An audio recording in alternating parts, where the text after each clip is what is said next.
Alex Carter had always considered their suburban neighborhood a peaceful retreat. Nestled between rows of neatly trimmed lawns and picturesque homes, it was the kind of place where kids rode bikes down quiet streets, and neighbors occasionally waved hello from across the fence. Life here was predictable, comfortably so. That all changed one crisp autumn morning when an envelope arrived in Alex's mailbox. The envelope didn't look unusual at first glance. It bore the logo of the Homeowners Association, HOA, the governing body responsible for maintaining order in the community. Everyone knew about the HOA. They were the ones who sent reminders to mow your lawn, repaint your mailbox, or fix that sagging gutter. Sure, they could be strict sometimes, but no one really complained. After all, rules kept property values upright. But this letter wasn't about overgrown grass or chipped paint. When Alex opened it, their hearts sank.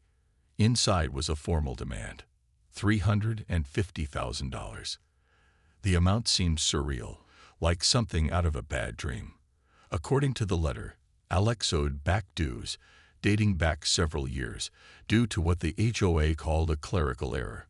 Apparently, someone had failed to update records properly after a change in fees, and now Alex was being held accountable for payments they never even knew existed.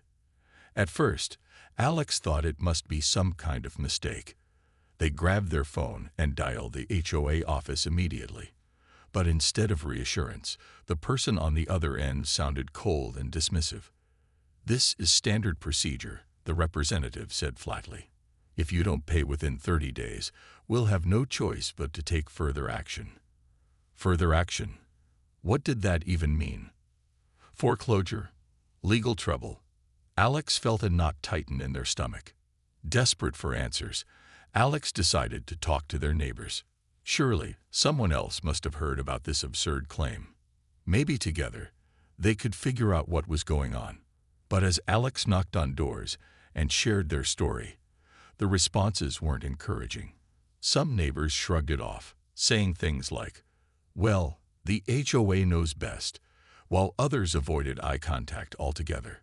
A few admitted they'd received strange letters too, though nothing close to the staggering sum Alex faced.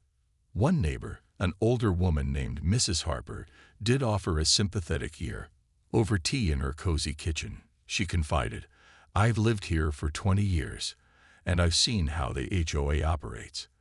They're not exactly transparent. People are scared to speak up because they think the board will target them next." Her words lingered in Alex's mind long after they left her house. Was it possible the HOA wasn't just making a simple accounting error? Could there be more to this story? That night, Alex sat at their dining table, staring at the letter again. Something felt deeply wrong, not just about the outrageous sum they supposedly owed, but about the way the HOA wielded its power. Why hadn't anyone questioned their methods before? And why did it seem like everyone was too afraid to push back? As frustration bubbled inside them, Alex made a silent vow. They wouldn't let this slide. Whatever it took, they would get to the bottom of this. And maybe, just maybe, make things right not only for themselves but for the entire neighborhood. Little did they know, this decision would set off a chain of events that would shake the community to its core. Determined to uncover the truth, Alex dove headfirst into researching the HOA's operations. It wasn't easy. Most of the information was buried under layers of bureaucracy, and the HOA board didn't exactly roll out the welcome mat for curious homeowners. But Alex refused to back down. They started by filing public records requests, digging through years of meeting minutes, financial reports, and correspondence. At first, it felt like searching for a needle in a haystack, but soon patterns began to emerge. One of the first things Alex noticed was how the HOA's fees had steadily increased over the years without clear justification. The official explanation always pointed to vague phrases like community improvements or future planning. But when Alex cross-referenced these claims with actual projects, they found glaring discrepancies. For instance, there was a $50,000 budget allocated for renovating the neighborhood playground. Yet the playground looked exactly the same as it had 5 years ago, peeling paint, rusty swings, and all. Where had that money gone? Things got even murkier when Alex spoke with former HOA board members. One ex-member, who agreed to meet anonymously at a coffee shop, painted a troubling picture. "It's not just mismanagement," he said, leaning in and lowering his voice. "There's a small group running the show, and they do whatever they want. They approve contracts with companies owned by their friends, inflate invoices, and pocket the difference." He hesitated before adding, "I tried speaking up once, but they made my life hell until I resigned." The more Alex uncovered, the angrier they became, not just for themselves, but for their neighbors. Many residents were elderly retirees living on fixed incomes, struggling to keep up with rising dues. Others were young families who'd bought homes here hoping for stability, only to find themselves trapped in a cycle of escalating costs and unexplained penalties. Yet no one dared challenge the system. Fear kept people silent, whether it was fear of retaliation, legal threats, or simply rocking the boat. What struck Alex most was how the HOA manipulated its own rules to maintain control. Buried deep in the association's bylaws were clauses allowing the board to impose fines for minor infractions. Things like mismatched curtains, holiday decorations left up too long, or even parking in front of your own house overnight. These fines added up quickly, creating a steady stream of revenue for the HOA while keeping homeowners in line. If anyone questioned the board's decisions, they risked being hit with even more fines, or worse, ostracized by their neighbors. As Alex pieced together the puzzle, they realized this wasn't just about them anymore. This was systemic corruption, a rigged game designed to benefit a few at the expense of many, and the $350,000 demand. It was likely a scare tactic meant to intimidate Alex into compliance. After all, if they could crush one homeowner with an outrageous claim, others would fall in line without question. But Alex wasn't about to let that happen.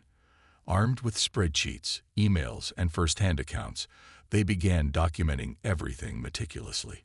Every late-night discovery fueled their determination to expose the truth.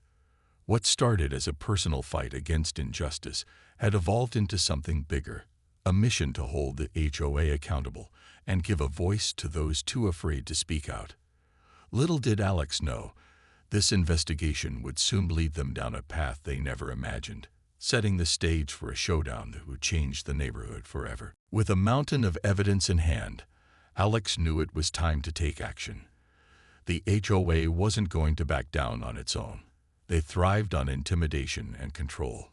If Alex wanted justice, they'd have to fight fire with fire. That's when the idea of filing a lawsuit crossed their mind. It wasn't an easy decision. Lawsuits were expensive, stressful, and time-consuming. But Alex couldn't see any other way forward. They weren't just fighting for themselves anymore. They were fighting for everyone in the neighborhood who had been silenced by fear. The first step was finding legal help. Alex reached out to several lawyers, but most turned them away, citing the complexity of HOA cases or the high costs involved. Some even hinted that taking on the HOA might be more trouble than it was worth. Just as Alex started to lose hope, they stumbled upon a local nonprofit organization that specialized in homeowner rights. The group offered free consultations and connected Alex with a team of pro bono attorneys passionate about holding HOAs accountable. For the first time in weeks, Alex felt a glimmer of optimism. Filing the lawsuit was both exhilarating and terrifying. The legal team accused the HOA of fraud, breach of fiduciary duty, and extortion, backing up their claims with the painstakingly gathered evidence. News of the lawsuit spread quickly through the neighborhood, sparking whispers at grocery stores and school pickup lines. Some residents admired Alex's courage, seeing them as a modern-day David standing up to Goliath. Others, however, kept their distance, worried that supporting Alex might make them targets too. The HOA didn't take the challenge lying down. Within days of the lawsuit being filed, Alex received another letter, this one packed with thinly veiled threats. The board claimed Alex was misinterpreting the situation and warned that continued resistance would only lead to unfortunate consequences. To drive the point home, they slapped Alex with a series of petty fines. $50 for a mailbox painted the wrong shade of gray, $75 for leaves scattered on their lawn after a storm, and $100 for parking their car in the driveway overnight. Each fine came with a stern reminder that failure to comply could result in liens against their property. But Alex refused to cave. Instead, they doubled down, using social media and community bulletin boards to share updates about the case. They posted screenshots of the ridiculous fines alongside copies of the HOA's questionable financial records, calling out the hypocrisy for everyone to see. Word began to spread beyond the neighborhood, catching the attention of local news outlets. Reporters started reaching out, eager to cover what was shaping up to be a David and Goliath battle between a determined homeowner and a seemingly untouchable HOA. While the publicity helped rally some support, it also brought new challenges. Anonymous letters appeared in Alex's mailbox, accusing them of stirring up trouble and warning them to drop it before things get worse. A few neighbors stopped speaking to them altogether, either out of fear or loyalty to the HOA. Even friends outside the neighborhood urged Alex to settle and move on, arguing that life was too short to spend fighting bureaucracy.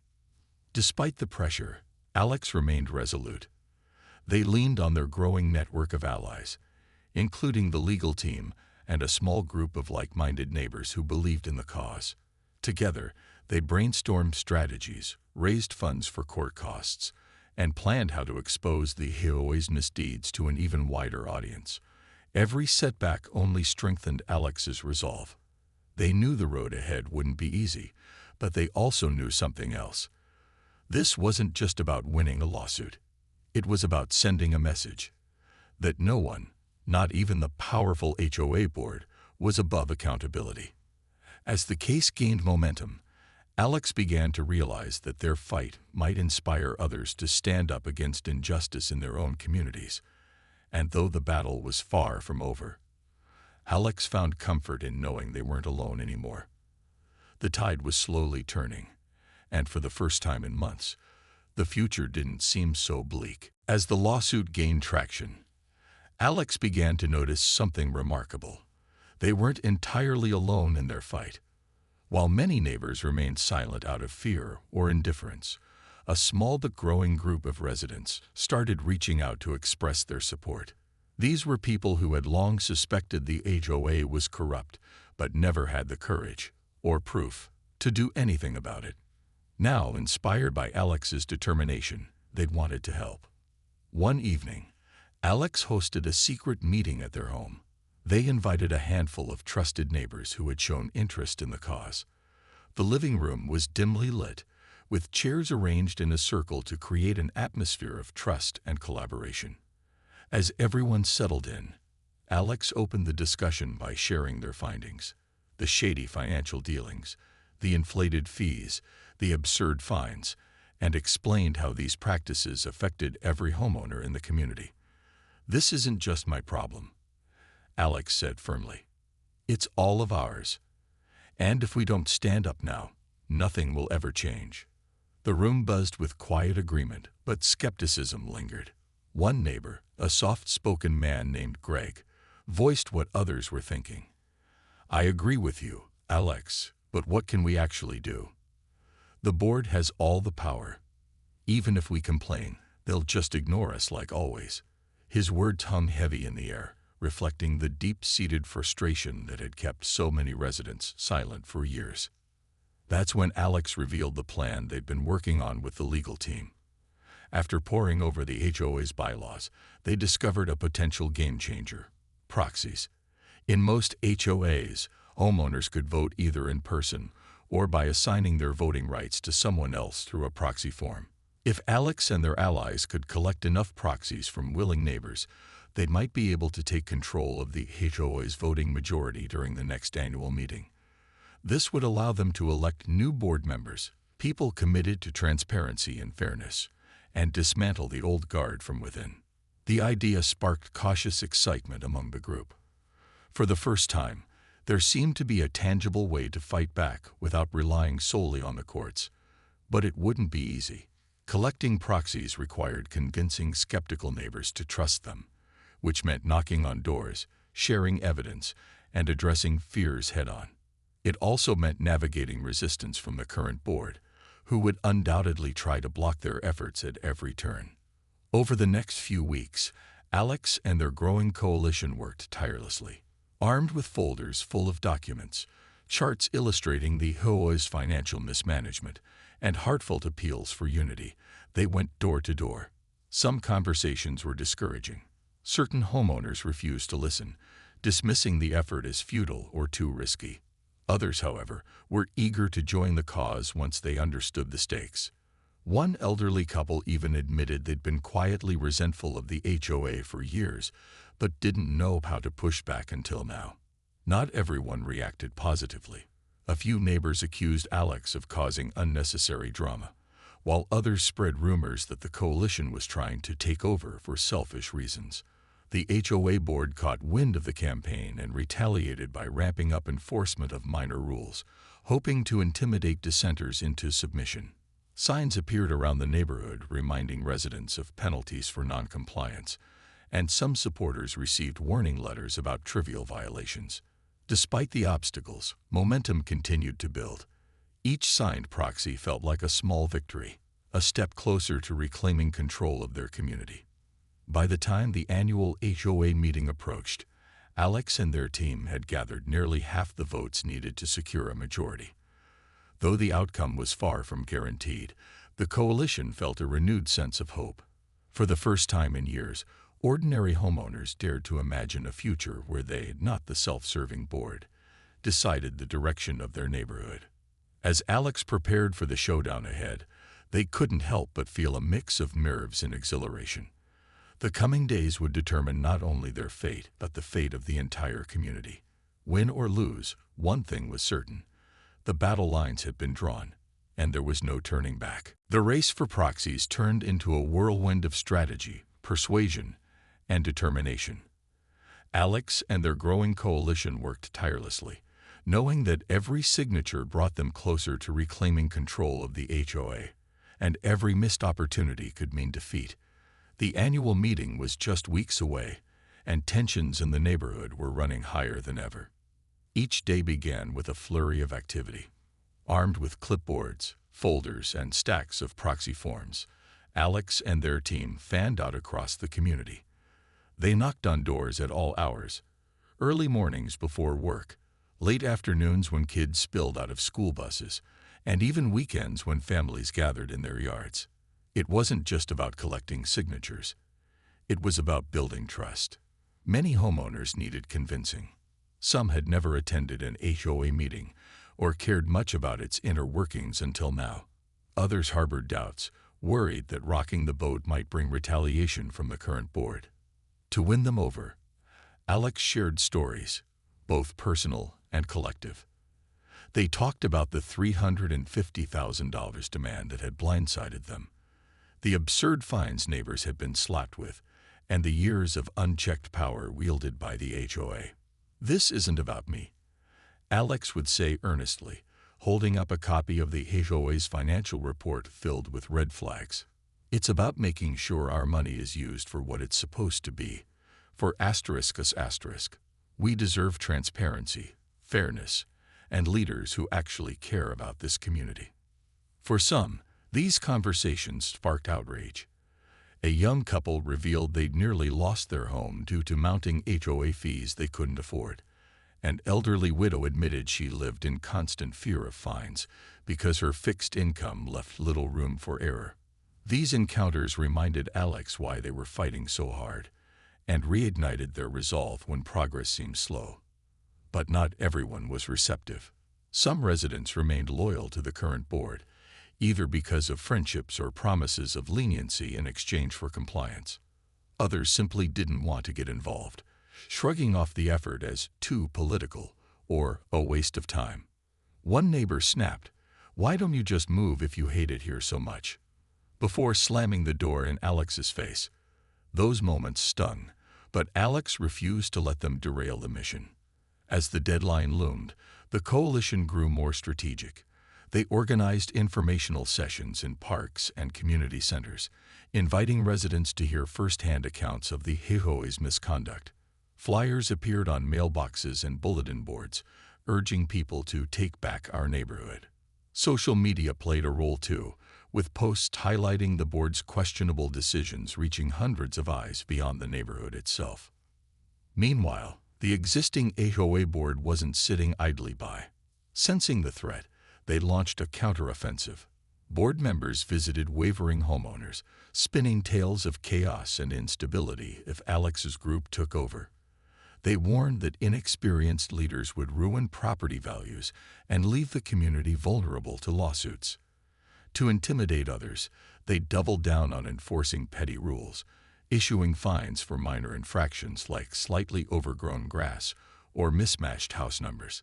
Despite the pressure, Alex's coalition pressed forward. Slowly but surely, the number of proxies grew. By the final week before the meeting, they had secured enough votes to challenge the board, but only barely. Victory wasn't guaranteed. They still needed a few more proxies to clinch a majority. Exhausted yet determined, Alex pulled together one last push, rallying volunteers for a final round of door-to-door campaigning. On the eve of the big meeting, Alex sat at their kitchen table surrounded by papers and coffee cups. Their phone buzzed constantly with updates from teammates confirming the latest signatures. Though nerves buzzed beneath the surface, there was also a quiet confidence. No matter what happened tomorrow, they had already achieved something incredible, uniting a fractured community and giving voice to those who had long felt powerless. The stage was set. Tomorrow, the battle lines would be drawn in full view of the entire neighborhood. Win or lose, the fight had already changed everything. For Alex, for their supporters, and for the future of the community. The day of the annual HOA meeting arrived, and the atmosphere in the community center was electric. Rows of folding chairs filled the room, each one occupied by a homeowner eager to see how this dramatic showdown would unfold. Some had come out of curiosity, others out of concern, and a few with thinly veiled hostility toward Alex and their coalition. The air buzzed with whispered conversations, nervous energy, and the occasional glare exchanged between supporters of opposing sides.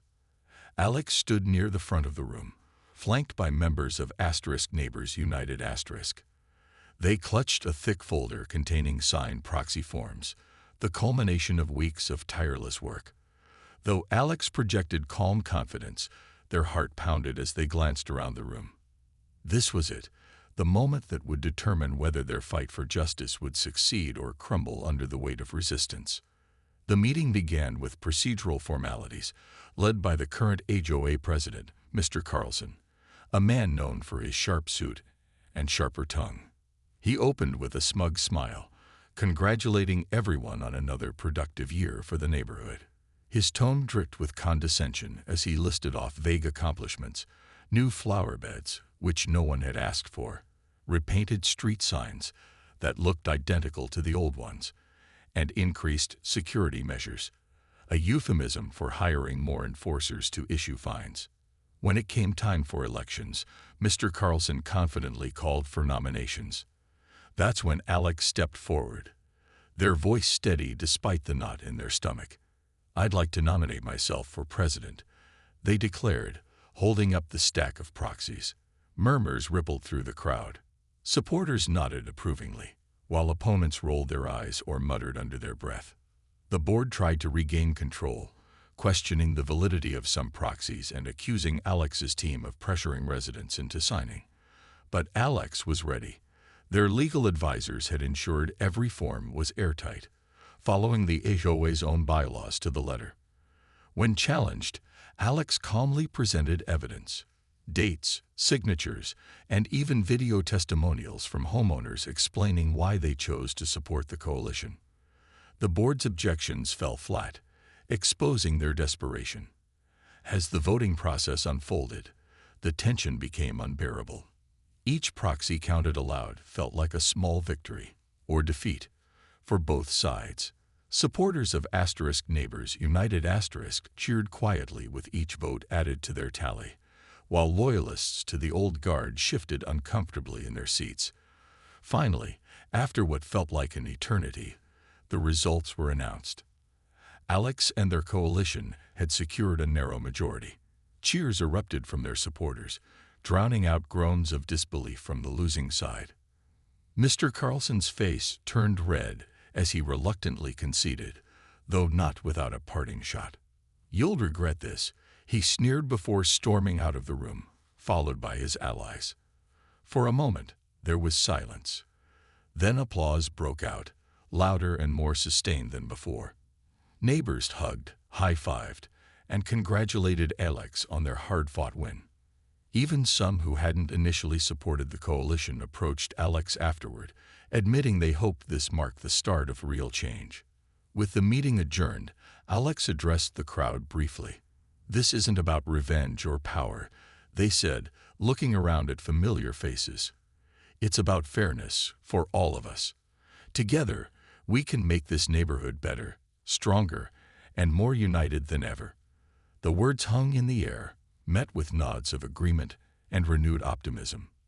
Though the battle had been won, Alex knew the war wasn't over yet. The old guard wouldn't go quietly, and rebuilding trust within the community would take time. But standing there, surrounded by neighbors who finally believed in the possibility of change, Alex felt something they hadn't felt in months. With the new board in place, Alex and their team rolled up their sleeves to rebuild the HOA from the ground up. It wasn't going to be easy.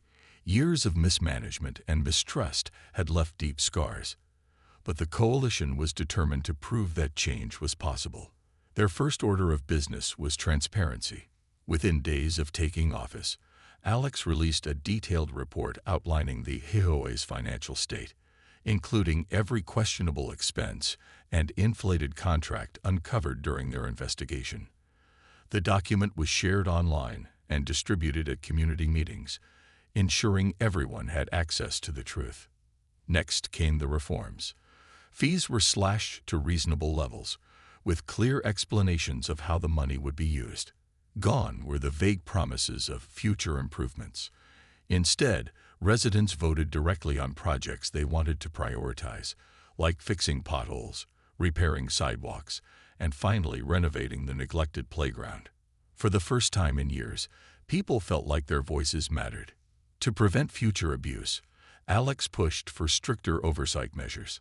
Monthly financial reports became mandatory, and all major decisions required approval from a majority of homeowners, not just the board. A new committee was formed to review contracts and ensure no one profited unfairly from neighborhood funds. Even small changes, like posting meeting minutes online for everyone to see, helped restore faith in the system. But perhaps the most impactful reform was the elimination of petty fines. Under the old regime, these penalties had been a constant source of frustration, targeting everything from lawn length to holiday decorations left up too long. Now rules were simplified and enforced fairly, focusing only on issues that genuinely affected property values or safety. Neighbors noticed the difference almost immediately. Stressful letters demanding payments disappeared, replaced by a more collaborative approach to resolving disputes. The transformation didn't happen overnight. There were still challenges. Some former board members tried to stir up trouble, spreading rumors about wasted funds or impending disasters. But Alex remained steadfast, addressing concerns head-on and encouraging open dialogue. Slowly but surely, skepticism gave way to optimism. People who had once avoided each other now chatted over fences or joined forces to organize block parties and cleanup events. The neighborhood began to feel less like a collection of houses governed by fear and more like a true community united by shared goals. As for the $350,000 claim against Alex, it quietly vanished into obscurity. With mounting evidence of the HOA's misconduct laid bare in court, the lawsuit ended in Alex's favor. A judge ruled that the demand lacked merit and ordered the HOA to cover Alex's legal fees, a final blow to the old guard's credibility. Though vindicated, Alex didn't gloat. Instead, they framed the dismissal as proof that standing together could overcome even the toughest odds. Looking back, Alex marveled at how far they'd come. What started as a personal fight against injustice had grown into a movement that transformed an entire neighborhood. They often thought about the night they received that shocking letter, the fear, anger, and determination that spurred them to act. If someone had told them then that they'd end up leading the HOA and restoring fairness to the community, they wouldn't have believed it. By the following spring, the neighborhood buzzed with renewed energy. Flowers bloomed along freshly paved streets, children laughed on the newly refurbished playground, and neighbors greeted each other warmly. At the annual meeting, Alex stepped down as president, confident that the new leadership would carry the torch. As they looked out at the crowd, once divided, now united, they smiled, knowing they'd helped create something lasting. A place where accountability, trust, and kindness reigned supreme. Alex's journey taught them, and everyone else, that even the smallest voice can spark monumental change. And though scars remained from the battles fought, so did hope for a brighter, fairer future.